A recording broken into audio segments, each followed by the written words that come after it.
All right, here we go.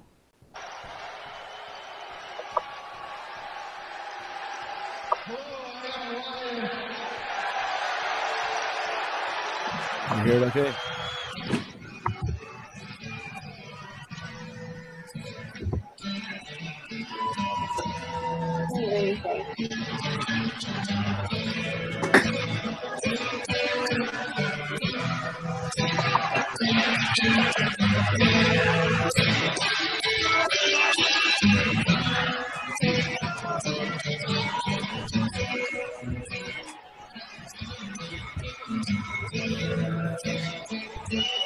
He's gotten a little better.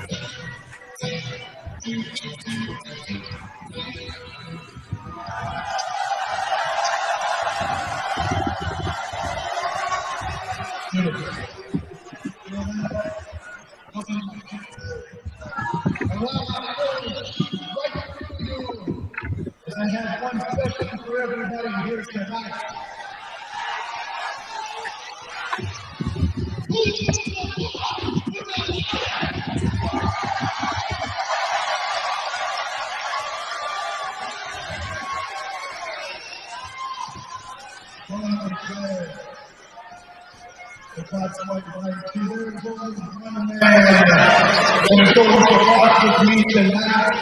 He's a brother of mine, a friend of mine, he's a big fan, ladies and gentlemen, Kevin.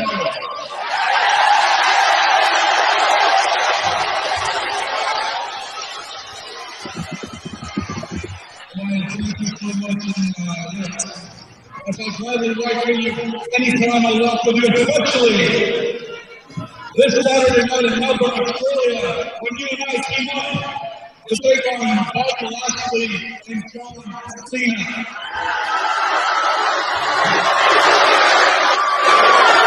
Now, man, you and I teaming up and it makes sense. I respect each other. So I'm getting the feeling that this is not sounding good, and I don't know why. Yeah, I think I'm we gonna should change. wrap this. I'm gonna change. Let me see something. Let me change where I'm doing it from. This is live, baby. It is live. I kind of expected that to work a little better, but it didn't.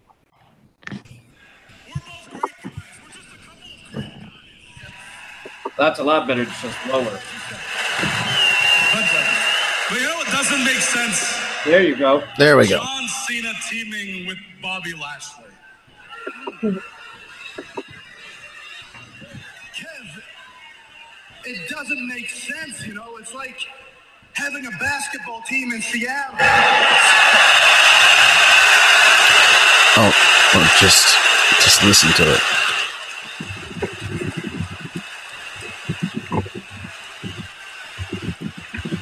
Still going. Well, that goes for like the next 10 minutes. Still going. Still going. This goes on. And on. And Can I just say, ladies and gentlemen, this is how it's done. This is how you draw so much heat that you can't even get the words out because the crowd is relentless. I mean, it was brilliant. It's still going.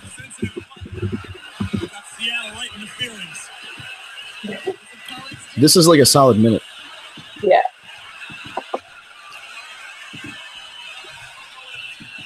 Renee had a nice Detlef Schrempf reference. All right, and then she got like castrated on internet, obviously, by trolls who said that she doesn't know sports, and she must have gotten that from somebody else in the back. She's a sportscaster. She was a sportscaster, right? I know. And I mean, I know Detlef Schrempf from the Indiana Pacers, but I guess he played with the Supersonics as well.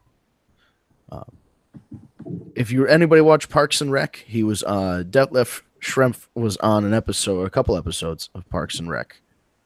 It was pretty good. Yeah, Tom now drove him. That's why I know his name. Yeah, Tom was drunk, and then he was really tall, and Tom's really tiny, and yeah, it was the whole thing. So yeah, Parks and Rec. So welcome to the War Report. Now that we had that whole audio issue straightened out, and the thing didn't sound like crap, we opened up with Elias and Kevin Owens. Best part of the night. I mean, yeah. Unfortunately, I worked and then I got home, and I had just by reading it, I had no interest in turning on Raw last night. So you guys are gonna have to fill me in. And I know I'm not the only one. Amanda's shaking her head.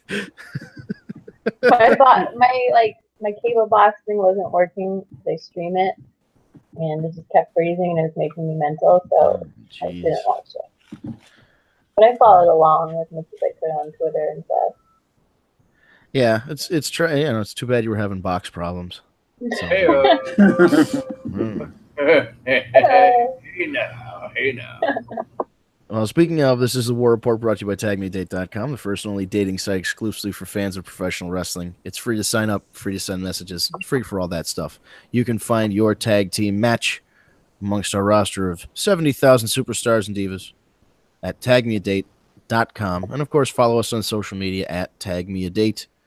All one word, TagMeADate, no spaces. And, yeah, so that's the open to the show. Kevin Owens and Elias are Kevin Owens has been doing well for himself the last couple of years, minus that whole Bobby Lashley thing. Elias has just been growing and growing, and he's finally at a point where I don't know about his wrestling. I guess his wrestling's okay. It's not bad. But I mean, he picked the absolute right thing to pick on there in Seattle by bringing up the Supersonics. The heat was unbelievable. Yeah, I mean, you just don't see heat like that. You know what I mean?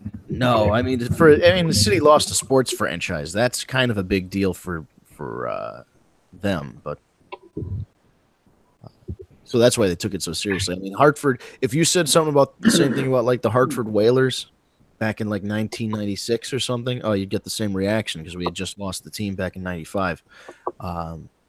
But Seattle Supersonics haven't been in the league for a while, but it's still kind of fresh for them because that was like their big franchise. I know they've got the Seahawks as well, but the Supersonics were, I mean, they were contenders. They had a good team. Who was it? Sean Kemp.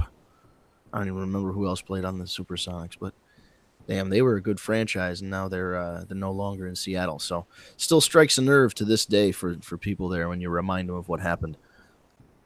Oh, the other thing that I guess I want to bring up about Raw, which was at the very end, and we talked about it on the Facebook messages last night, is Shawn Michaels is bald as fuck now. Well, he completely bicked it off. It's not even a fade. It's like he completely bicked it. It's done. And it's just weird because, like it works for some people. Like when Angle did it, it worked. When Austin did it, it worked. With Shawn, I guess it works to an extent. To me, it just made him look that much older. It made him look like either Guido from New Japan or one of the Briscoe brothers from Ring of Honor. Because he had that bandana with the shaved head and then the beard, so he looked like those guys. Yeah, it's weird to see. I mean, I understand he's gotten older. He can't do the long hair thing anymore genetically or whatever. But damn, even like leaving a little bit, like leaving some stubble, a little 5 o'clock shadow on the top there. But no, it's. You know what he looks like? He looks like when he wore the bald cap to make fun of Hogan, but now he's got actually bald like that. I was gonna just say Ryan, go find that, but he's not on here, so I can't have him go find it. Go find what?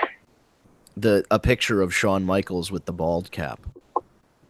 So I'm gonna have to look it up in the meantime. But anyway, yeah, that was, I think, probably the other biggest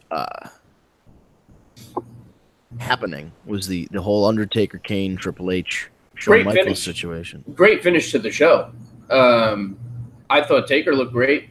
Kane, just the fact that I know he won the election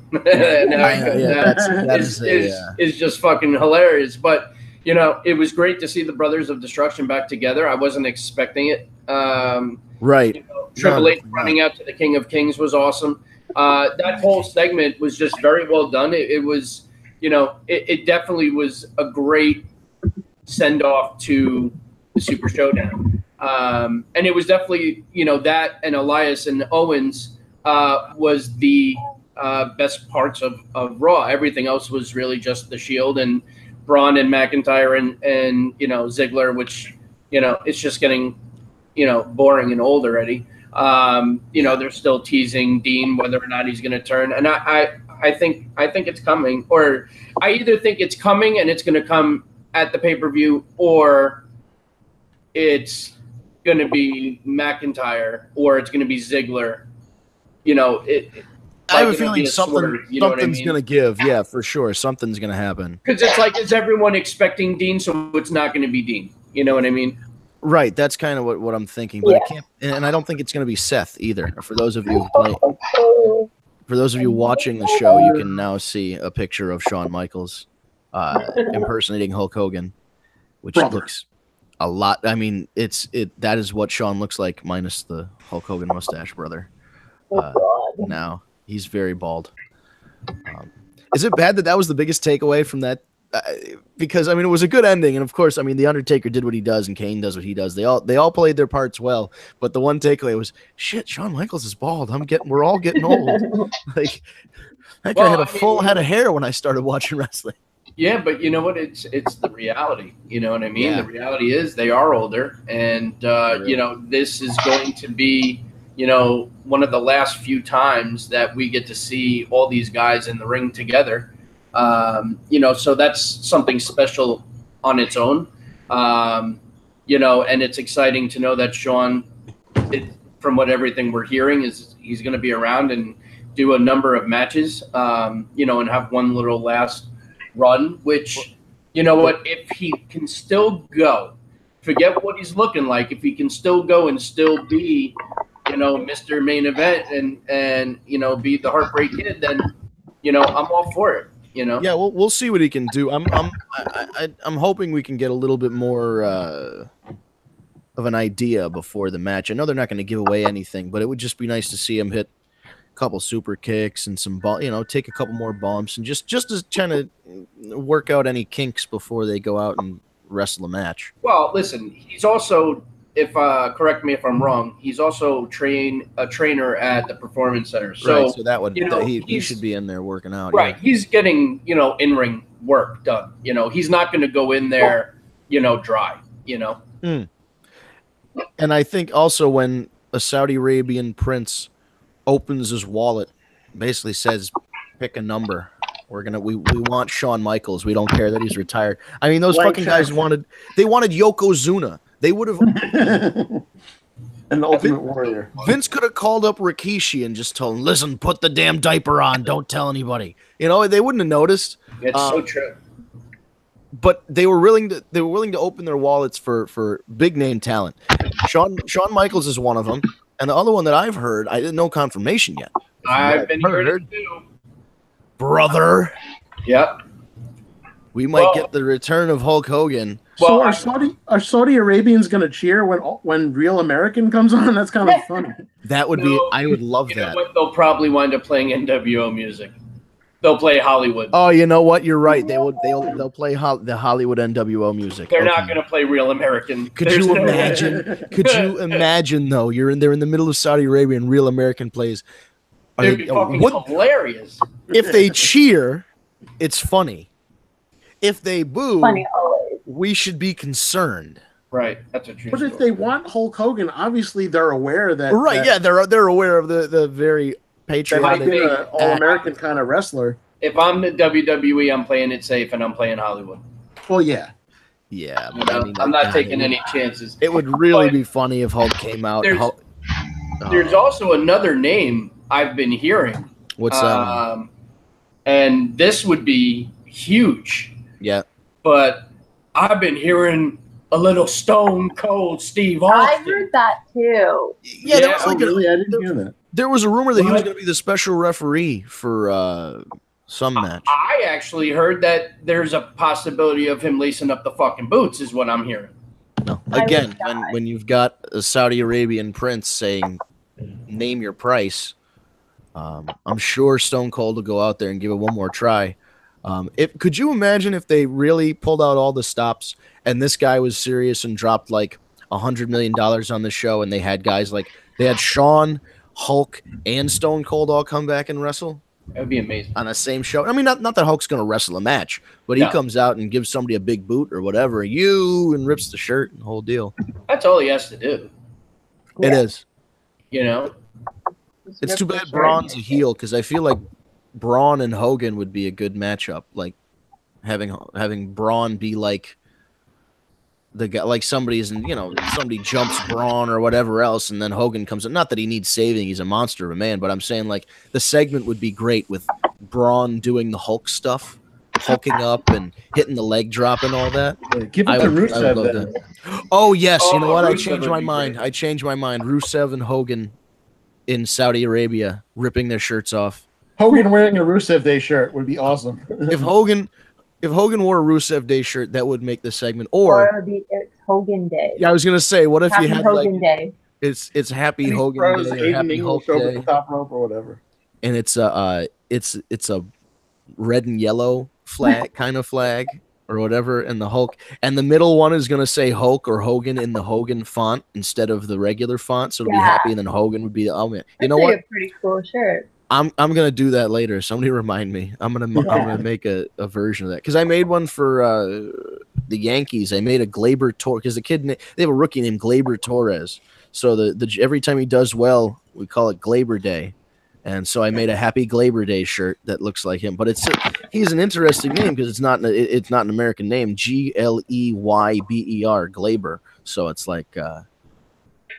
It's a nice little pun. And then you have the logo, and if things happen, you can say Happy Gleyber Day. But it's been over a year, and that Rusev Day thing is still over. It's still hot. People still say Happy Rusev Day.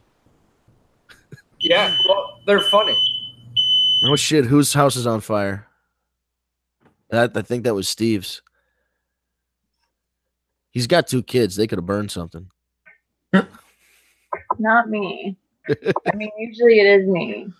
Well, you burned water one time, so. My bad. That was me. Oh, you set it off? I did. Smoking in the boys' room. Jeez. But, it's going to be very interesting.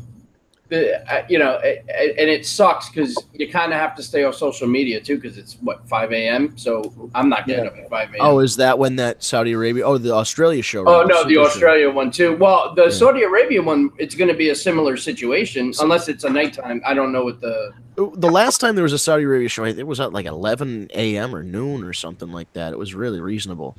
But yeah, the Australia show, I'd have to watch it the next day or whatever. I'm not staying up until 5 a.m. I did that for New Japan to try and adjust to their stupid time zone thing. It's not fun. I mean, the show is fun, but the repercussions of it aren't. So yeah, I'm not staying up for an Australian show. This is for them. Congratulations, you finally got a pay-per-view. Island of Criminals. I have nothing else to say about Australia. No, I'm kidding. I like Australia. I'd travel there if the fucking bugs weren't so big. What? It's going to be interesting to see the Poppy Iconics. The bugs, yeah. Oh, the bugs. Oh, no. Yeah. And Buddy Murphy. Buddy Murphy, too. Yeah, that's true. They might have him win that 205 title in Australia. Although usually when people are the hometown person, Vince likes to bury him. Right. So maybe he'll change his mind. I never really understood that either. I think he just gets a kick out of it.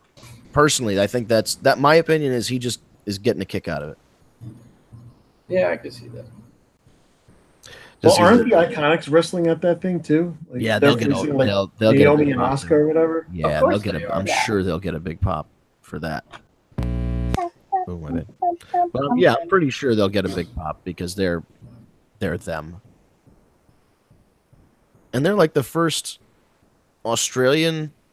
I mean, there's the other girl, Dakota Kai. She's from New Zealand. Somebody's from New Zealand. Yeah. So, yeah, they might be the first. Storm is from there. Rhea Ripley's from there. Yeah. So they're starting on the come up, too. And Emma was Australian. That's right. Emma, I forget that. I keep thinking, with the accent, sometimes you forget to think she's British or something. But other than Buddy Murphy with the males, what do we have? Outback Jack, and I don't even think he was Australian. Outback Jack. Skinner? Nathan Jones. Nathan Jones. Good day. What did they call him? The Colossus of Bago Road. Yep. Wow. Yeah. He left. That guy retired because he was afraid to fly. Yeah, he just like left when he up and left during the middle of a European tour or something one day. He was just like, "Yeah, I'm done." Yeah, he just decided that I hate to fly, and that was it. That was. And now he does movies. What the hell movie has he been in?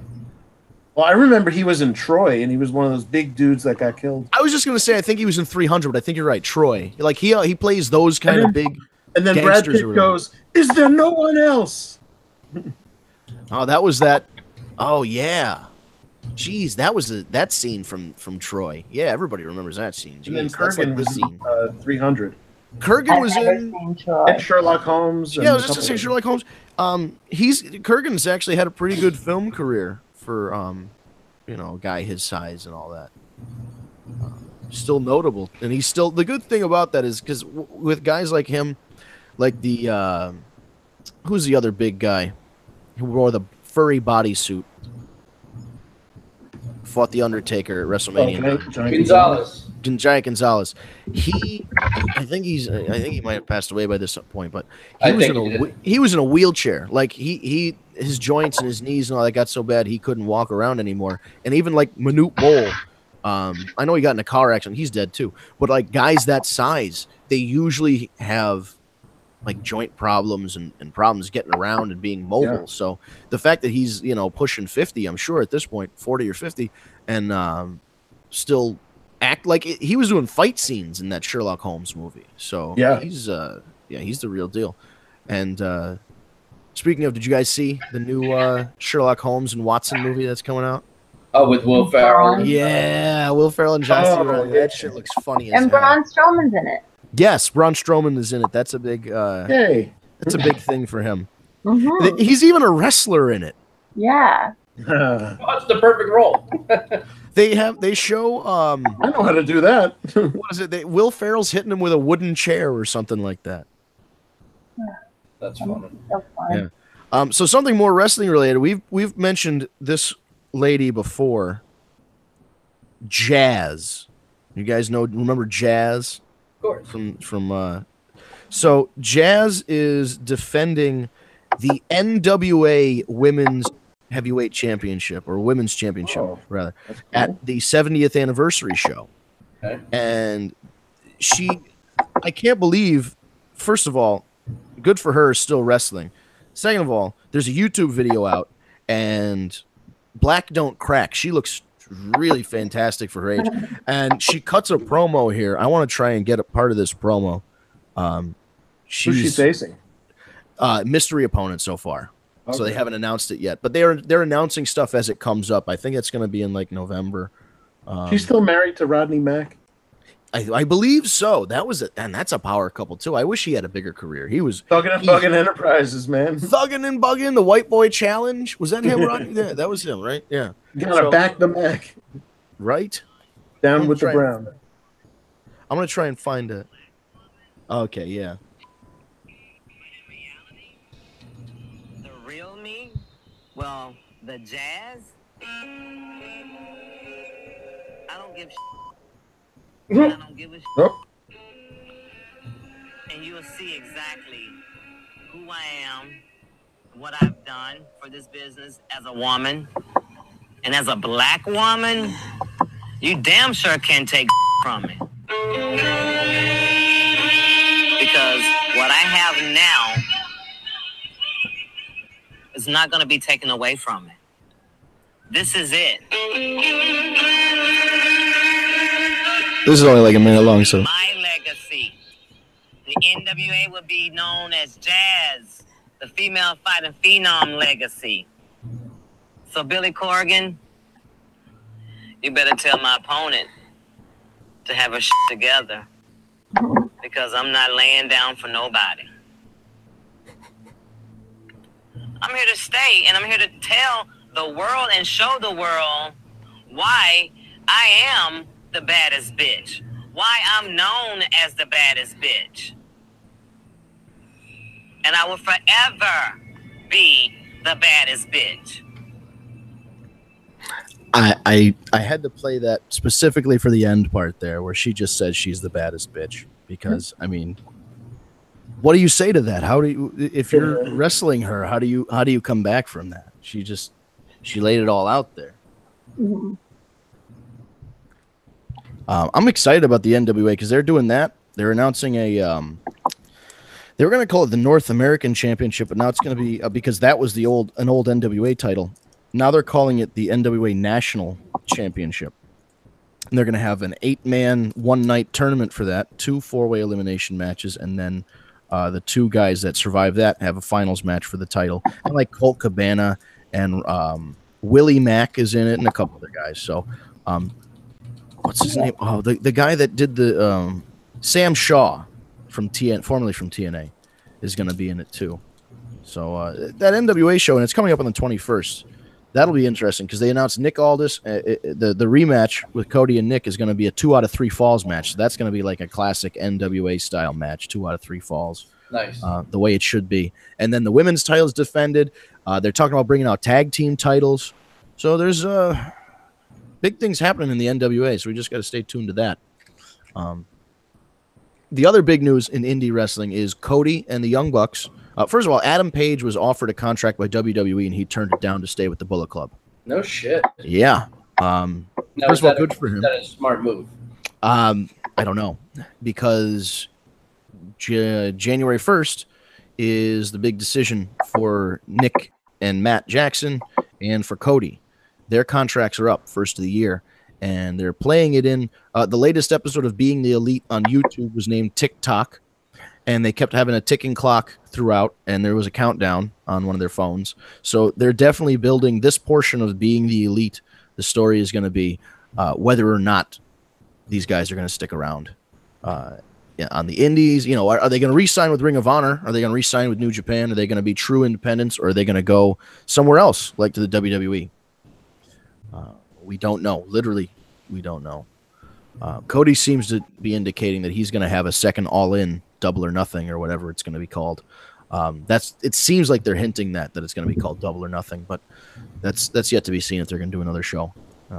But that's going to be the big story going forward the next couple months is will these guys continue with Ring of Honor? I mean, at this point, I don't even know why. Don't bother with Ring of Honor, honestly. I think they should just focus on New Japan and maybe try and work some other indie dates and stuff. But well, and speaking of Ring of Honor for a second, now we got Punishment Martinez, who just got signed by WWE. Yeah, he got out while the getting was good, and I mean, he's a talent.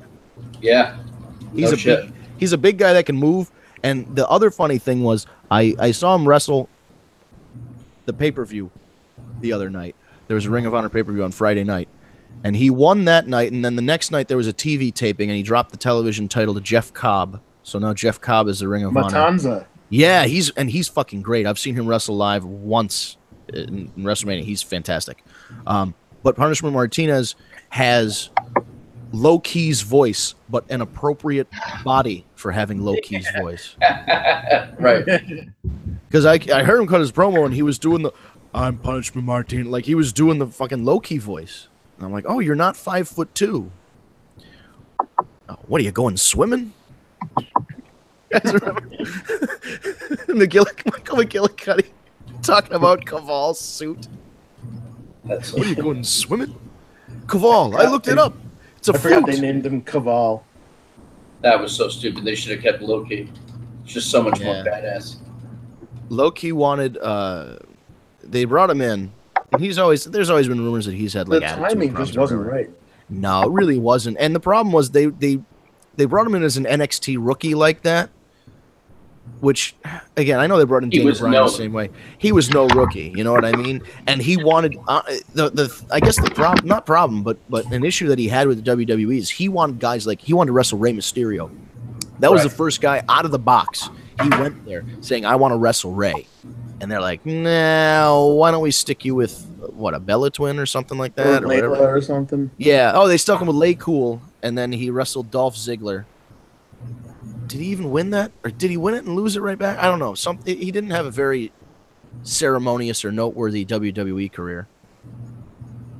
He might have been a participant in one of those Survivor Series matches. Possibly that's about it. Maybe, but I mean, unfortunately, he's burned his bridges in a lot of places, or at least left a sour taste in people's mouths. I've never met him. I've never dealt with him. I don't know, but I've just heard kind of scuttlebutt that he's kind of a dick. Yeah, but I mean, he can wrestle like a motherfucker. Oh yeah, and he's got that voice. He does like he does some voice acting, which is very appropriate for like cartoons and stuff. I could totally see him being on video games. Yeah, I could totally see him being a voice actor, and he's already done some. But I think he could probably do it more. He could probably do it full time with that voice. He could do movie trailers. Oh absolutely. Shit! Hey, so listen, not to move this along or change the topic, but segue.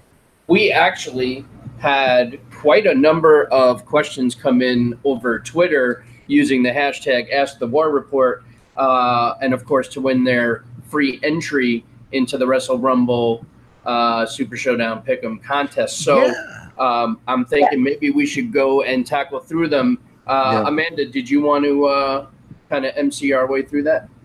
Yeah, sure. Okay, I'll start with one. The Miz and John Morrison reunion needs to happen. What are your thoughts? Who is that from? Love it.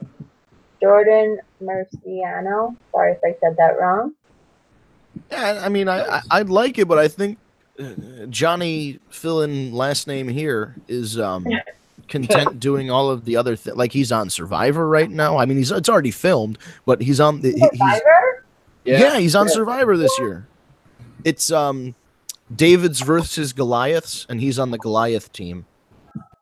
You know what it is for me? I think, part of me feels like if he was asked, I don't know that he would necessarily turn down the opportunity.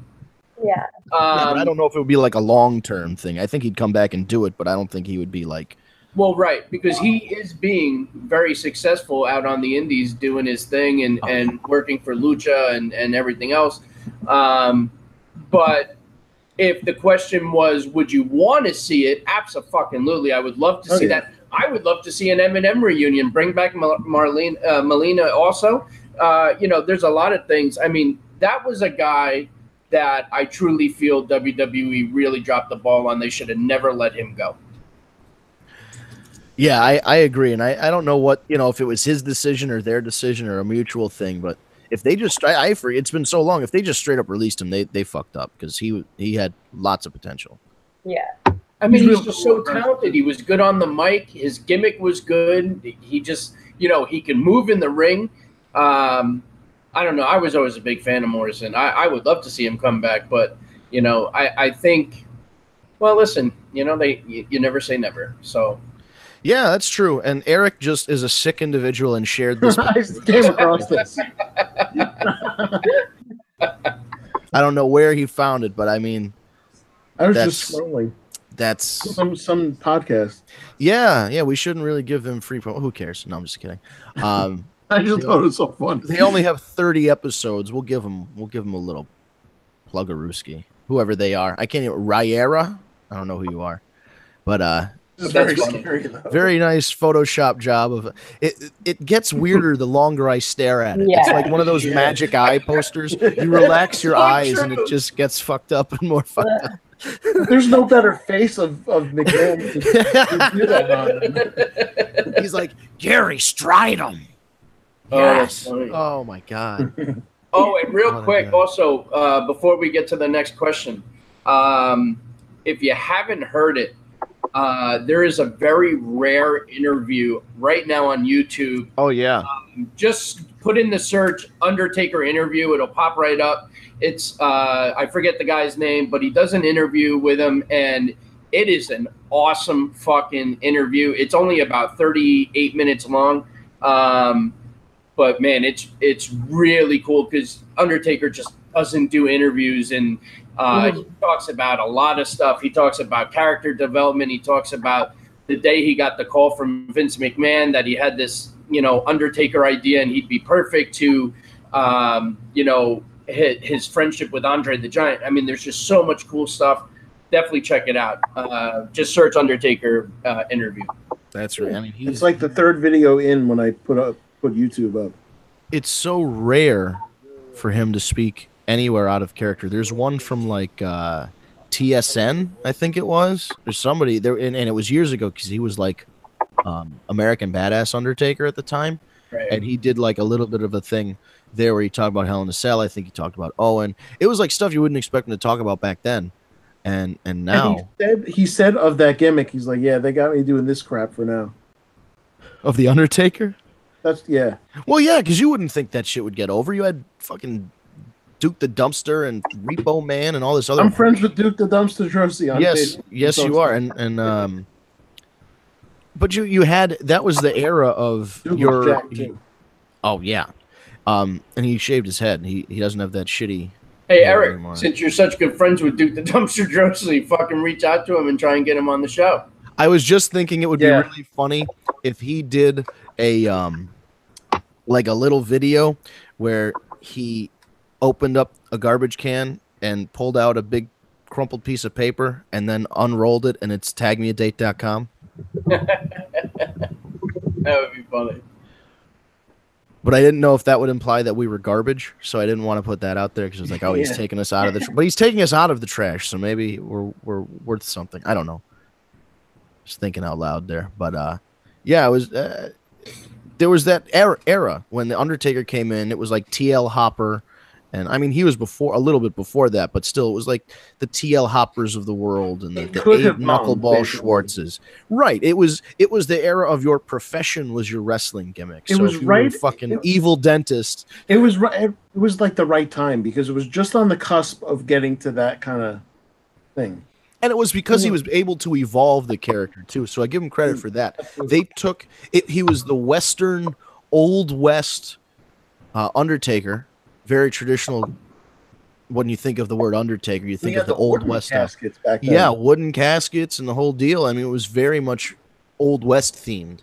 And then he evolved it. It was a more like a Gothic style, and then there was like he had a more Celtic style at one point. At that big cowl. And the little Furby goatee on his chin and the high ponytail, he was able to change. Even that's when he had that look. That's when he was hanging Stephanie from a cross and they really turned it up.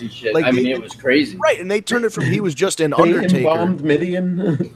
Yeah, I'm pretty sure they killed a guy. Yeah, he set somebody on fire with lightning, or was that Kane? I don't even remember. But they upped the ante. It wasn't just he was an Old West Undertaker that put people in caskets or coffins. He was like a cult leader. He was like he had this whole stable around him. He brainwashed people. He was crucifying people and trying to embalm them.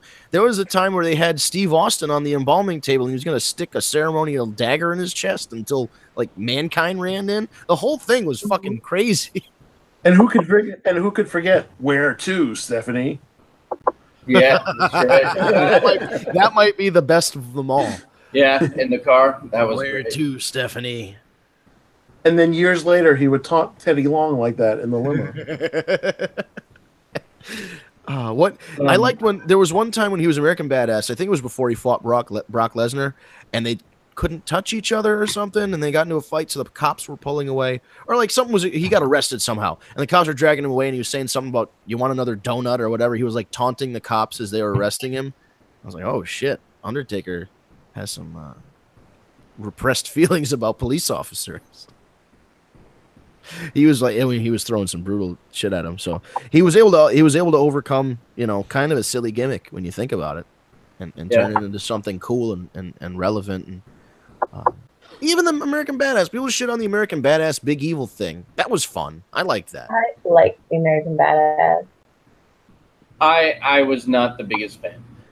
I know, but it was like, he came out to Roland. He came out to American Badass. Like he rode a motorcycle. Like the Undertaker is the dead man. Like you don't go from being the dead guy to the American Badass to then back to being the dead guy, but you can when you're the Undertaker because he's that good at what he does. But you know what I'm saying? Like it just, I don't know, man. I had a tough time with the American Badass. I was there. I don't know. When he made that return with the little girls singing and all that shit, were you there for that? Or Yeah. Oh my god! But Steve Steve was also there when Hogan couldn't get the motorcycle working. That shit was fucking hilarious. He stalled on the ramp. Yeah, I was in Hartford one time and it was the night that they changed from WWF to WWE. It was that Monday Night Raw. Dude, that's the one I'm talking about. I was there. Yeah, and he have drove nightmares about that. That was the one where he stole the Undertaker's bike, right? I missed the F. Yeah, shit, that was my first WWE show. First live for. I mean, I think I might have been to an indie show at that point, but I had never been to an actual like a big show. In fact, I remember one show I saw at the Civic Center. We were off to the side, up on the ramp, so like where we were sitting, we could actually lean back and see behind the Raw backdrop. Oh wow! So like right by the curtain. So the American Badass, he's not in Gorilla because if he's coming out on the bike, he's off to the side. Right. So they were at commercial. And you hear the bike roll out, and Undertaker's there, and he's like on the bike, and he's like getting adjusted and everything. He's getting his shades on. So we're yelling over to him, "Yo, Taker!" And he looks over, and he pounds his chest, and he throws up the fist. And then they went live, and he revved up, and he fucking rode out. It was pretty cool. But that's awesome, man. Like that actually happened. Similar thing happened. I was sitting kind of the same position at Mohegan Sun for a Smackdown taping, and there was Velocity first, and then there was Smackdown. This is how far back that was. Good old Velocity, yeah. I know, and it was great. The Hurricane wrestled on Velocity, and then they had Smackdown, and Stephanie announced that, excuse me, there was either a trade or a free agent signing, and it was coming up next. So Stephanie was actually made the announcement next. Commercial break. During the middle of the commercial break, you hear. And the whole place loses their fucking mind for just like a stagehand guy starting the bike backstage or whatever it was. Cause you couldn't, I was far back, but I couldn't look back like you could on that angle and actually see him. But I was like right there and I could hear, the kickstart, they started it up. Like, oh shit. And then of course the segment comes on, gong, American Bass, rolling, whatever it was. And he rides out and the whole place goes crazy again. But just the anticipation, they heard the motorcycle start. Right, they knew. And they got hot for it, and they were ready. And there are very few guys that get a reaction like that still. And we've already talked about them. There's Shawn Michaels and Stone Cold and Hulk Hogan. And The Rock. Yeah, and The Rock, of course. Can't leave out The Rock. Ric Flair. Bret right. Hart. There's the list goes on, but it's really only guys from that era. Well, right. Well, and that brings me to one other thing, and then we got quite a number more questions we got to get in. But one other thing, too, that brings me to this. So Michael Cole, during Raw, when they're talking about John Cena, Bobby Lashley, and this and that, Michael Cole refers to John Cena as the greatest of all time. Oh, my God. He didn't say greatest wrestler of all time. He said greatest of all time. Now, I want opinions because I say bullshit. You cannot tell me that he is better than Undertaker, better than Shawn Michaels, better than Rock, better than Ric Flair, better than Hogan. To me, those names are first and then John Cena. Macho. Right. Yeah, look, Cena's on a level, definitely, but he's after a lot of those guys. Yeah, I feel like Cena's on the level of the Mr. Perfects and the Roddy Pipers and the main event players who were, had their own legacy. And I know John Cena's had way more world titles than any of those guys. Those guys were deserving of world titles, but Hogan kind of had a chokehold on the title at the time, as he should, because he was the biggest name. But what I'm saying is, like, there is a plateau of when you're considering greatest of all time. You have your Bret Harts, Shawn Michaels, Rock, Stone Cold, Undertaker, Flair, Macho Hogan, guys like that. And then you've got the next row down. Right. That's like, and we're not saying like Piper, John Cena is a legend. John Cena will go down in history as a legend, a Hall of Famer, one of the greats, but he will not ever be the greatest. No. That's just what, No, and I give him credit because here's the thing. If John Cena wrestled the way his whole career, the way he wrestled the last like 2 or 3 years, there would have been unquestionable. There would have been little doubt that he'd be up there as one of the greatest of all time. But he didn't have the match quality early in his career. They pushed him very far as a very new guy and put the title on him and gave him big moments. And I'm not saying he wasn't ready. Well, what listen, I'm saying was it just, hold on. To be fair, his first match ever on TV was with Kurt Angle, and he put on one hell of a performance, being brand new on that stage. He put on a hell of a performance, and apparently that quick little respect from Undertaker backstage, that nod that he got, like that was real deal. Like, Taker was like, okay, this guy. Yeah, I'm sure he was made after that. Right. So to be fair, they pushed him hard, because he had the look and what Vince likes, but he did put on a hell of a performance, and then the gimmick is what got him over. The Thugonomics is what got Cena over. And it could get him over again, but they're never going to go back to it, unfortunately. And to think that was at a SmackDown Halloween party when he dressed as Vanilla Ice. Yeah, that's right. Yeah, I think like if they didn't do the Super Cena thing, like it used to be called pulling a John Cena. It's now called pulling a Roman Reigns.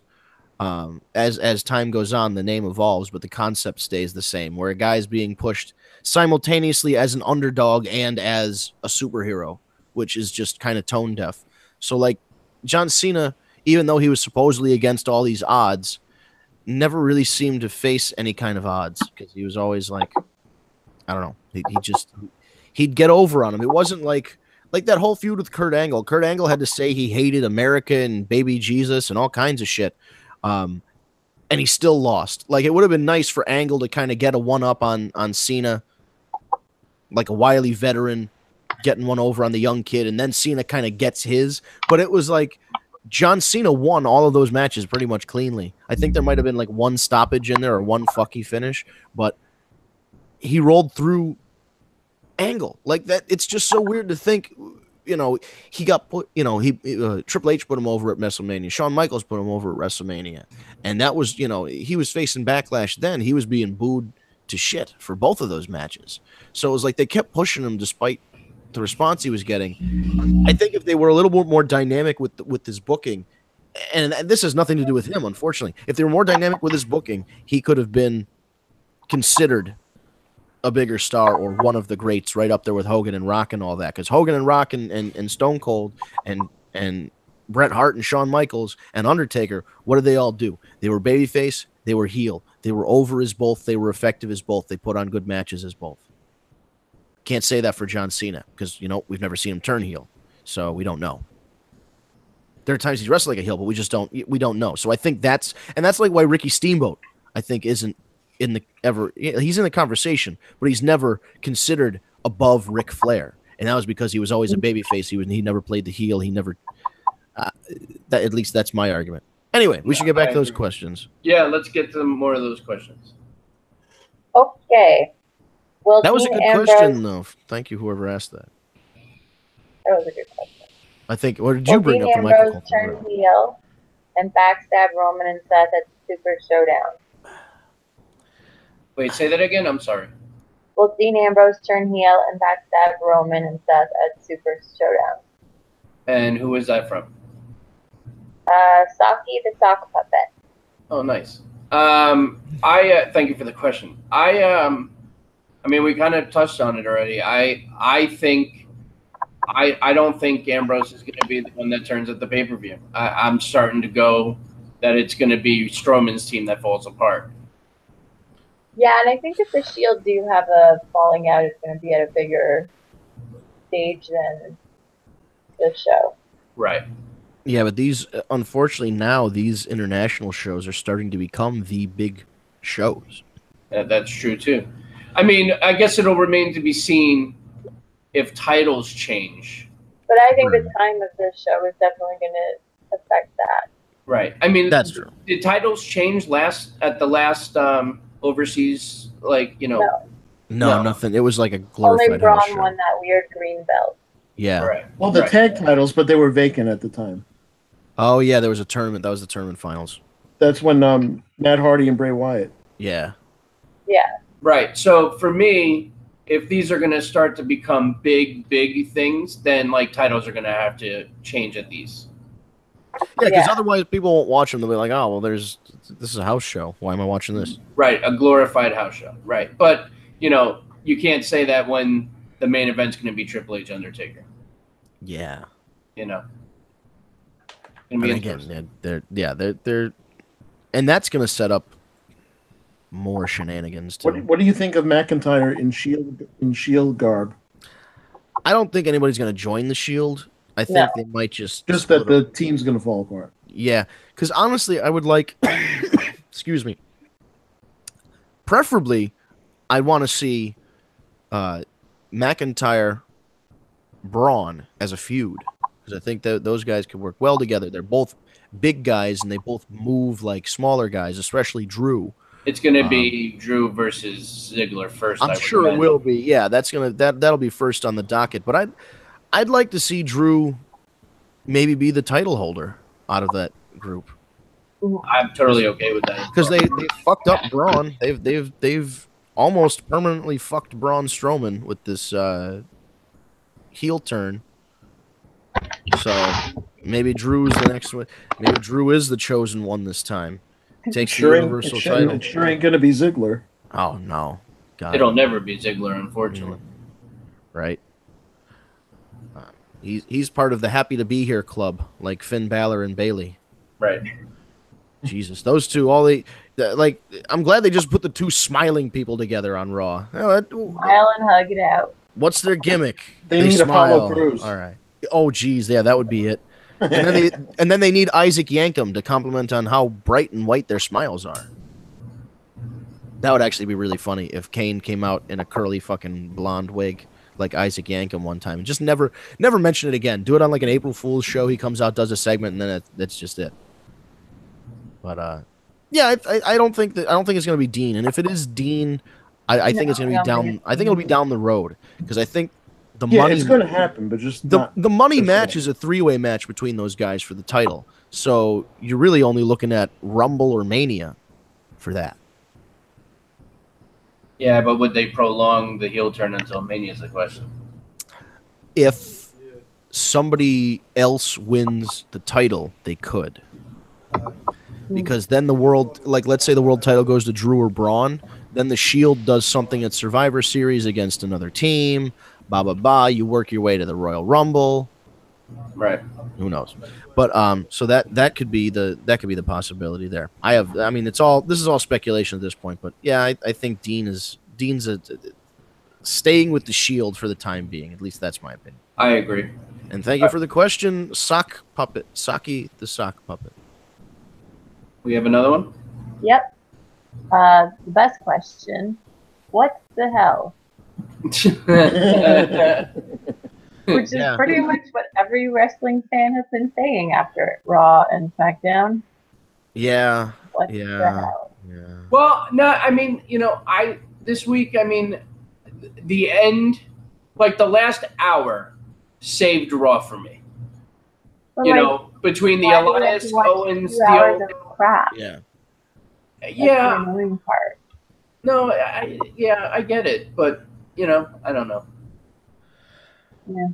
I just think the real problem, and that's never going to change, or at least isn't going to change in the short term, is the 3-hour thing. Yeah, that's the biggest issue. And the other issue is that for a company that has 3 hours to work with on a Monday night, we see the same shit every week. Yeah. Like rematches upon rematch. How many times can Alicia Fox fucking wrestle somebody on Monday Night Raw, for Christ's sake? I'll tell you what, though, she's funny as hell. She is funny. Her being a psychopath has been entertaining. Sure. She's just fucking nuts. Yeah. She can't win a match, but changed her hair, right? Like that was a different. Well, she changes it every week. It's every week now. Okay. Yeah, it's a different week. Wig. All right. She looked a little like Kira Hogan this week with that hair. Although Kira's is red, but it's the same kind of color scheme there. But yeah, I like Alicia Fox, but still, it's like, what are we doing here?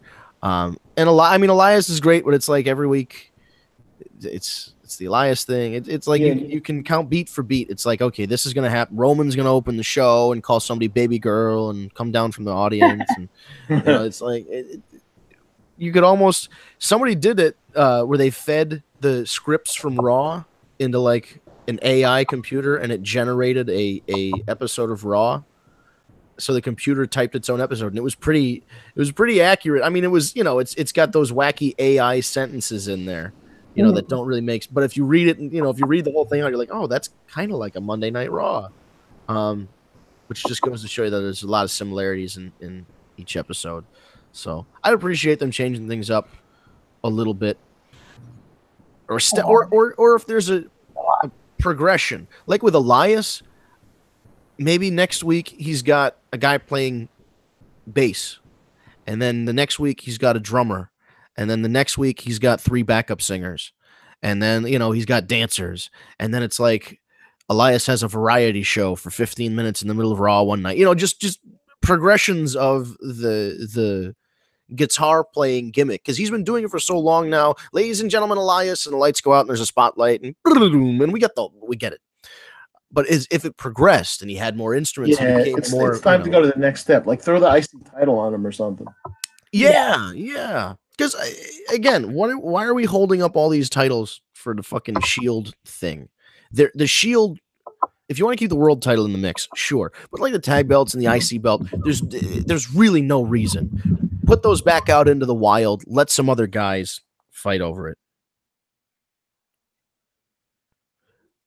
We have 2 questions left, so we'll get to those. Let's see what's the next one. We'll bust through these. Okay, so this one's probably my favorite question. Who could absorb being Kurt Hawkins' first win without it destroying their career? I like this question. Rockstar Spud, Noam Dar. No.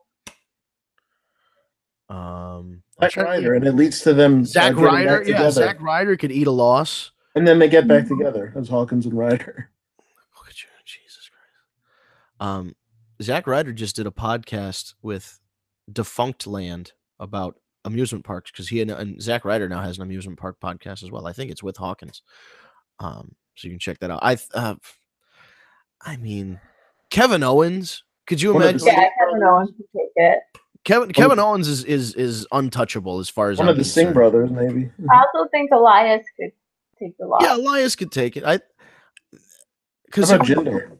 Yeah. Oh, yeah. I mean, Jinder. There are job guys. I think the person, they're meaning like a real contender. I'm sorry, Jinder. I know you're a former world champion, but you're still a job guy. So yeah, and there is any number of job guys that this wouldn't hurt, but like career guys. I apologize for speaking the truth. I know, but I'm just saying, it's like.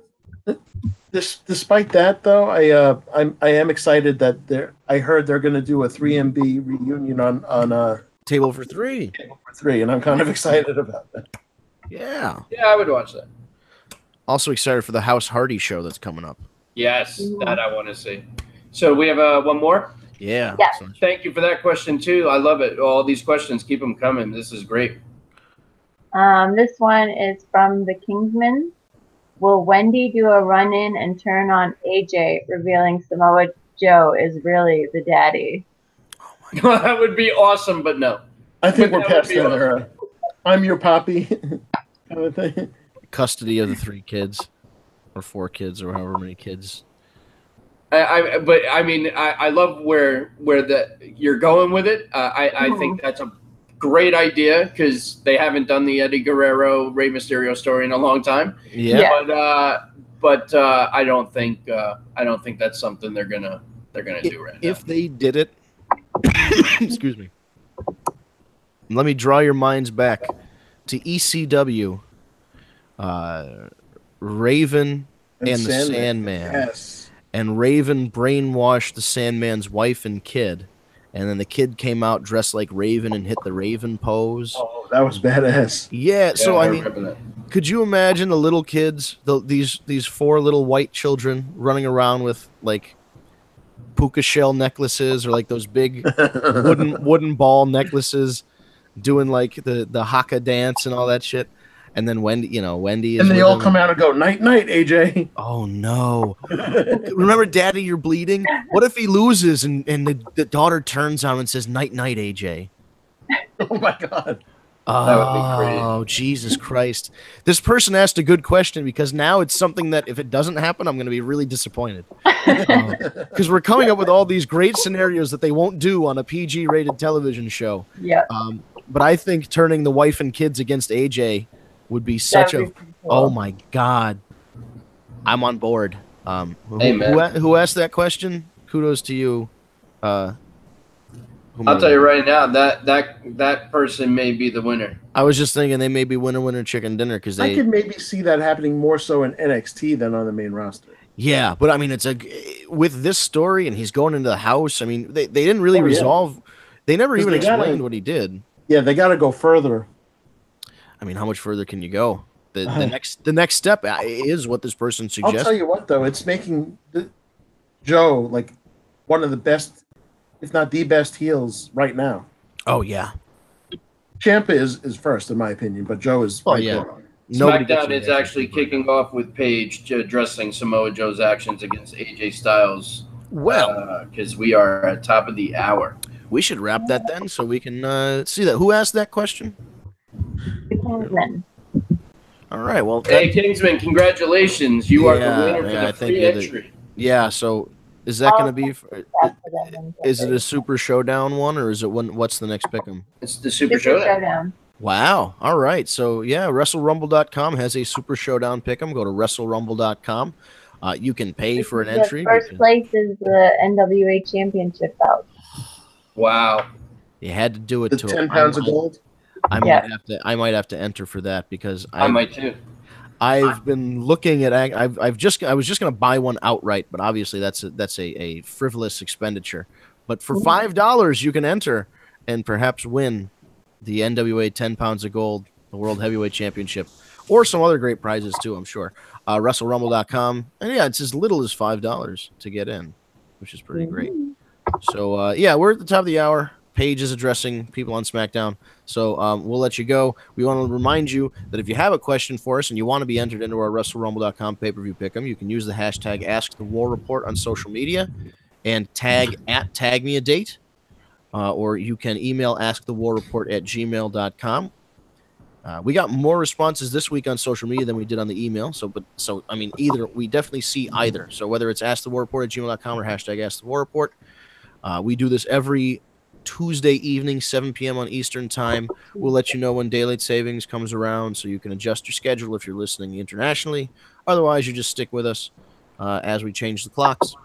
And that's on the YouTube channel for Tag Me a Date. Go to youtube.com, type in Tag Me a Date, no spaces, all one word, Tag Me a Date.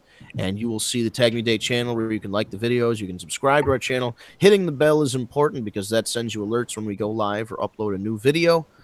And other than that, so tune in Tuesdays, 7 p.m. Eastern time for that. Also, go to tagmeadate.com. It is absolutely free. We've got a roster of over 70,000 superstars and divas.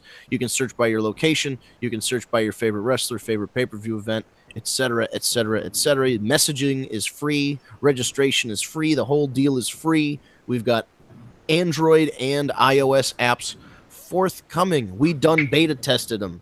They're done. We're just waited on... some things to clear, and once they're clear, we'll have some apps up in the Google Play Store and the Android market or whatever the hell they call that, and the iOS store.